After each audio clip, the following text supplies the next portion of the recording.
नमस्कार, मैं हूं श्रद्धा। आप देख रहे न्यूज़ 18 मध्य प्रदेश छत्तीसगढ़। दिन भर की भागम भाग और रफ्तार भरी खबरों के बीच कुछ खबरें ऐसी भी होती हैं जो सामान्य खबरों से होती हैं थोड़ी जुदा, और खबरों की भीड़ में ये खबरें होती हैं जरा हटके। खबरें जरा हटके में हम बात करेंगे कहां हुआ एक साथ 4 बच्चों का जन्म, कहां हाथी की हो रही है म्यूजिक थेरेपी, कैसे और कौन कर रहा है आने वाले खतरे से अलर्ट, देखेंगे दिवंगत पत्नी से बेतहाशा प्यार की दास्तां। तो चलिए शुरू करते हैं खबरें जरा हटके। गुस्सा सेहत के लिए नुकसानदेह है, ये बात तो सभी को पता है, लेकिन फिर भी अच्छे अपने गुस्से को काबू नहीं कर पाते। अगर आप भी उनमें से एक हैं तो देखिए ये खबर कि कैसे उस्ताद की शहनाई और पंडित जी की बांसुरी ने खतरनाक हाथी को भी अपना कायल बना दिया।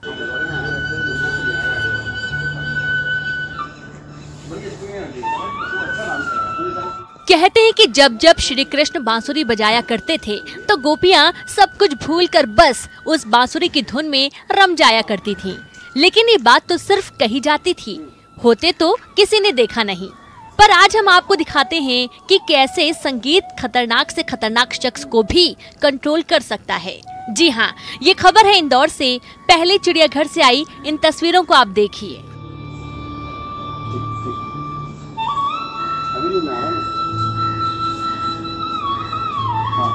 जी हाँ, जिस हाथी को आप झूमते हुए देख रहे हैं इसका नाम है मोती, और मोती अब तक पहचाना जाता था अपने गुस्सैल और चिड़चिड़ेपन के कारण।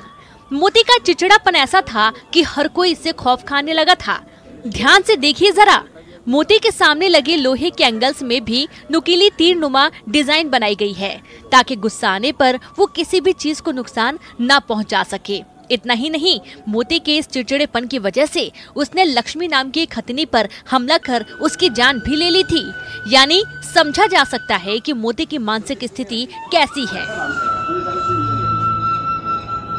वैसे अब तक जू प्रबंधन मोती को काबू में करने के लिए तमाम कोशिशें कर चुका था, लेकिन जब से मोती को म्यूजिक थेरेपी दी जाने लगी तभी से मोती का मूड अब अच्छा रहने लगा है।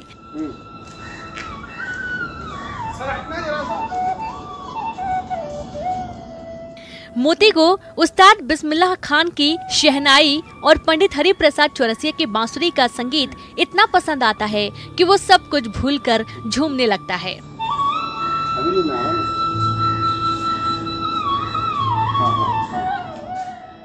तो कह सकते हैं कि वाकई म्यूजिक का जादू अच्छों के गुस्से को काबू करने की ताकत रखता है।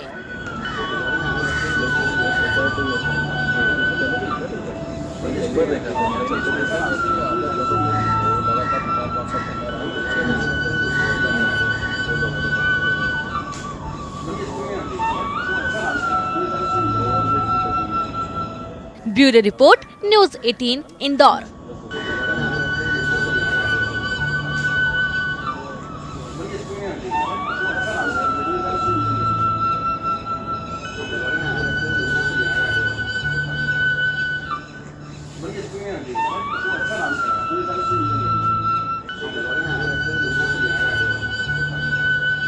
सूरजपुर के प्रतापपुर वन परिक्षेत्र में आने वाले लोग हमेशा हाथियों के आतंक से परेशान रहते हैं। ये हाथी कब, कहां, कैसे और किस वक्त लोगों को, उनके घरों, यहां तक कि उनके खेतों को नुकसान पहुंचाएंगे, कोई नहीं जानता।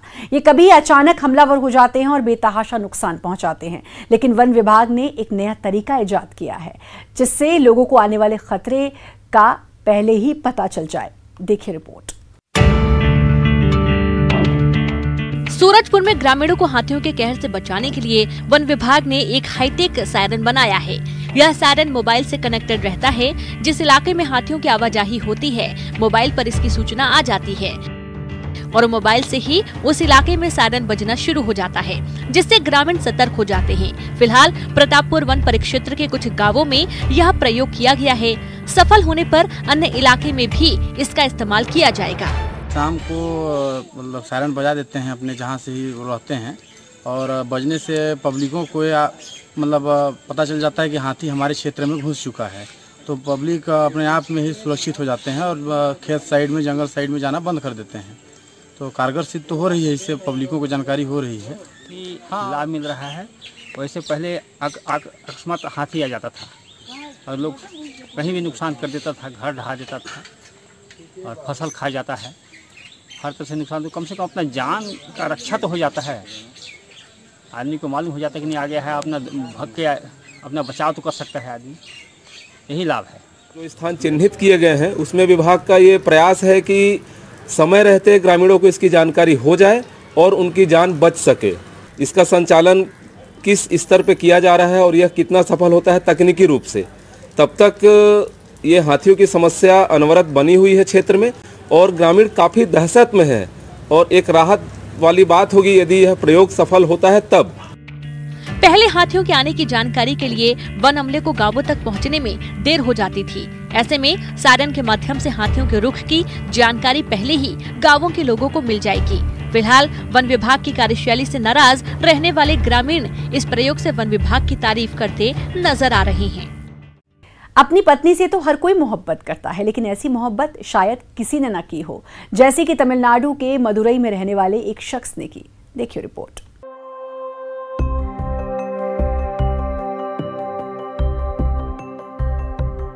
वो अपनी पत्नी से बेपनाह मोहब्बत करते हैं।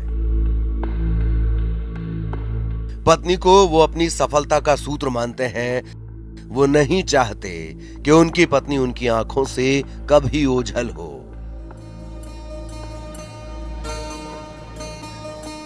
और इसीलिए उन्होंने कुछ ऐसा किया कि अब पत्नी 24 घंटे उनकी आंखों के सामने ही रहेगी। जी हां, बिल्कुल सही सुना आपने। उन्होंने अपने घर में ही पत्नी की प्रतिमा बनवा डाली और पत्नी के निधन के 30वें दिन प्रतिमा का अनावरण किया और सबने श्रद्धा सुमन अर्पित किए।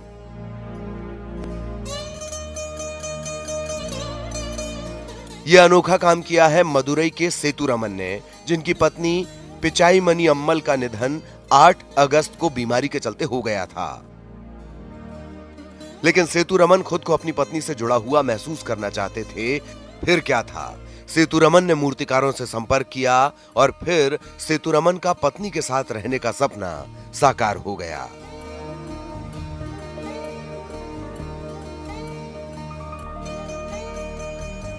किसी शायर ने लिखा था कि एक शहंशाह ने बनवा के हंसी ताजमहल, सारी दुनिया को मोहब्बत की निशानी दी है। ठीक उसी तरह सेतुरमन ने भी घर में पत्नी की प्रतिमा बनवाकर अपनी मोहब्बत की निशानी दी है।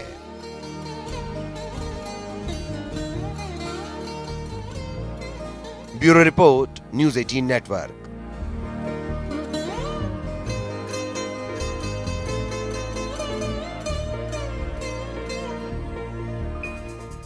कहावत है कि ऊपर वाला जब देता है तो छप्पर फाड़ के देता है। कोरबा में भी एक परिवार को एक साथ 4 खुशियां नसीब हुई हैं। जी हां, परिवार में एक साथ 4 बच्चों ने जन्म लिया, जिसके बाद परिवार में भारी खुशी का माहौल है। कोरबा से अब्दुल असलम की खास रिपोर्ट। एक साथ 4 बच्चों को जन्म देना किसी अजूबे से कम नहीं होता और ये अजूबा कोरबा में सामने आया है, जहां एक महिला प्रियंका किरण ने एक साथ 4 बच्चों को जन्म दिया है। कोरबा के रिजदे निवासी शंकरलाल परिवार के यहाँ एक साथ 4 किलकारियां गूंजने लगी। जन्म लेने वाले बच्चों में 3 लड़कियां और 1 लड़का शामिल है। जच्चा बच्चा दोनों स्वस्थ है। 3 लड़की में है सर और 1 लड़का हुआ है। अच्छा, कब भर्ती कराए थे उनको? संडे को कराए सर। अच्छा, अभी बच्चे और जच्चा बच्चा कैसे हैं? सब ठीक है सर। जैसे उनके और पहले बच्चे हैं कि नहीं है सर, पहली बार है? पहली बार है सर। अच्छा, शादी कितने साल बाद बच्चे? 4 साल बाद हुआ सर। प्रियंका की शादी के 4 साल हो गए थे, लिहाजा घर में नए मेहमान को लेकर काफी इंतजार था।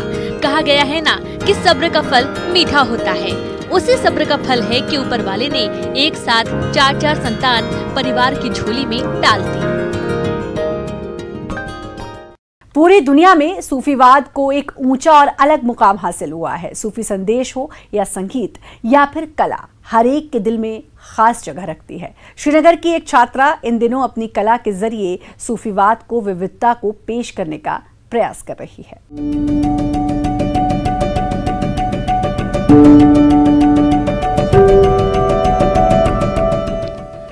कैनवास पर चित्रित की जा रही ये महज तस्वीर नहीं है, ये एक पुरानी परंपरा है, एक विचार है जो समकालीन सूफी संतों और उनकी शैली की झलक दर्शा रही है। जम्मू कश्मीर के श्रीनगर में 20 साल की छात्रा बदर उन निसा भट्ट सूफीवाद को सर्च करने वालों की किसी प्रेरणा से कम नहीं है, लेकिन उन्हें ये प्रेरणा कहाँ से मिली वे खुद निसा भट्ट से सुनिए। इसके बारे में कोई नहीं आजकल बात करता है, तो आई शुड से अबाउट, और लफ्जों से बेटर मुझे लगता है रंग बेटर क्लियरली एक्सप्रेस कर सकते हैं। निसा भट्ट की सभी पेंटिंग्स में सूफी परंपराओं का प्रभाव दिखता है।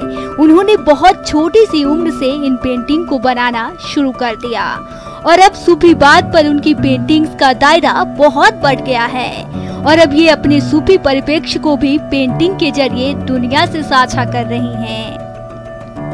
बचपन से जैसे हम दादू अपने साथ बिठाते थे, हम सारे सिबलिंग्स को स्टोरी सुनाते थे प्रॉफिट्स वगैरह की, तो हमें वो मसनवी की लाइनें सुनाते थे। तो मौलाना रूम की है मसनवी लिखी गई, पर्शियन में बुक है, तो मैं बहुत इंस्पायर होती गई।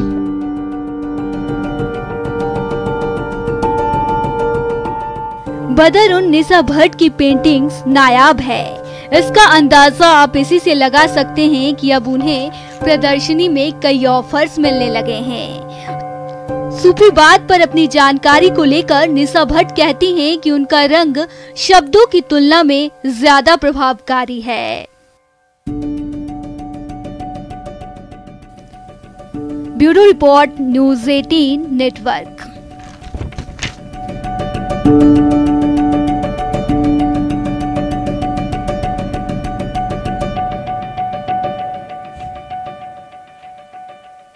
और अब बात भरतपुर की, जहां से ऐसी तस्वीर और ऐसी कहानी आई है जो आपको सोचने पर मजबूर कर देगी कि आज भी इस तरह के लोग हैं और अंधविश्वास को बढ़ावा दे रहे हैं।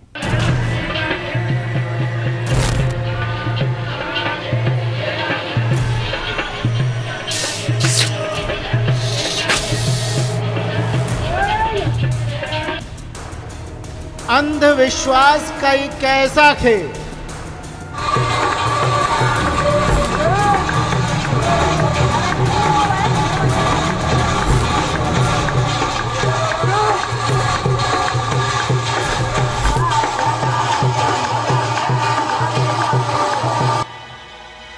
नागिन से मिलने आता है नागराज।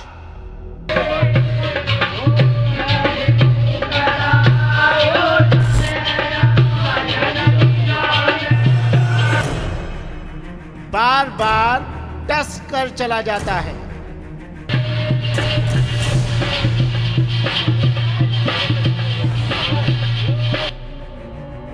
भरतपुर के नागलोक का क्या है रहस्य?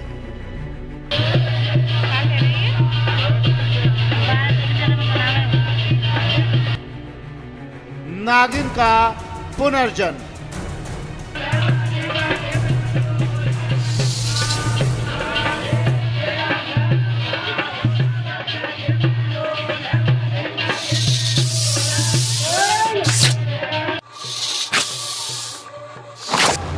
जी हाँ, भले ही आप यकीन न करें, हो सकता है आपको हमारी बात झूठी लगे, लेकिन है ये 100% सच। पूरी कहानी आपको बेंगे, लेकिन पहले भरतपुर के इस वीडियो को देख लीजिए।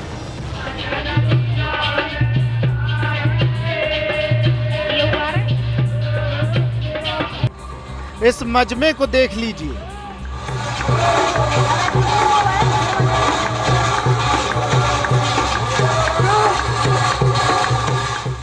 आगे आपको बताएंगे इस मजमे के पीछे की कहानी।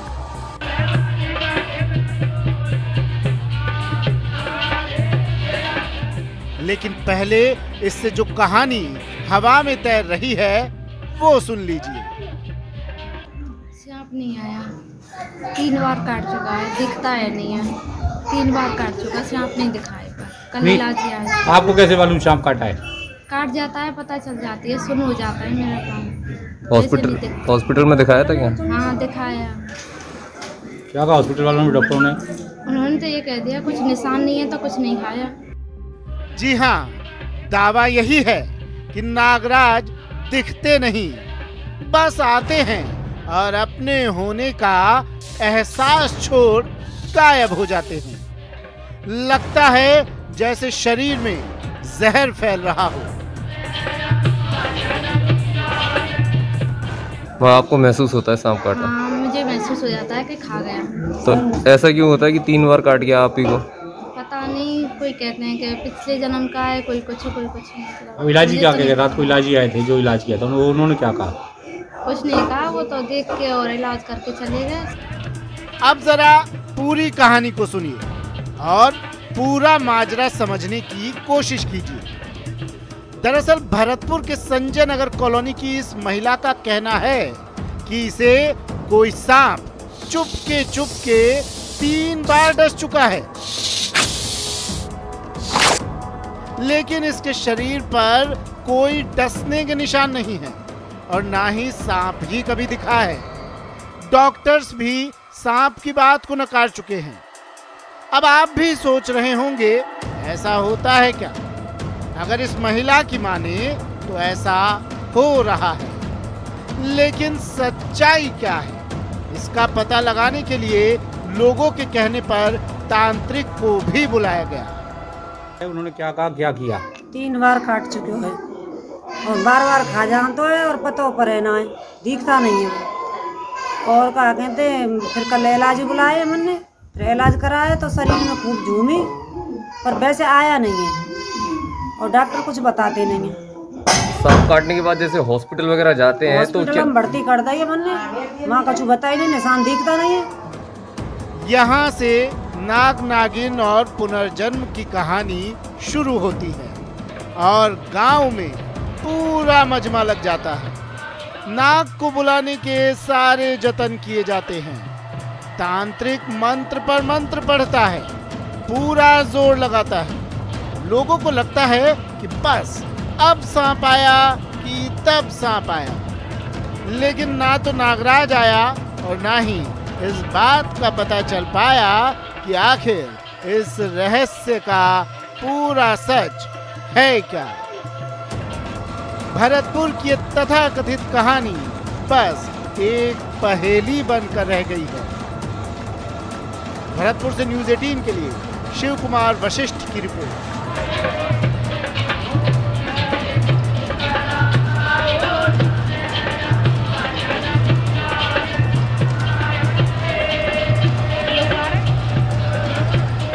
खबरें जरा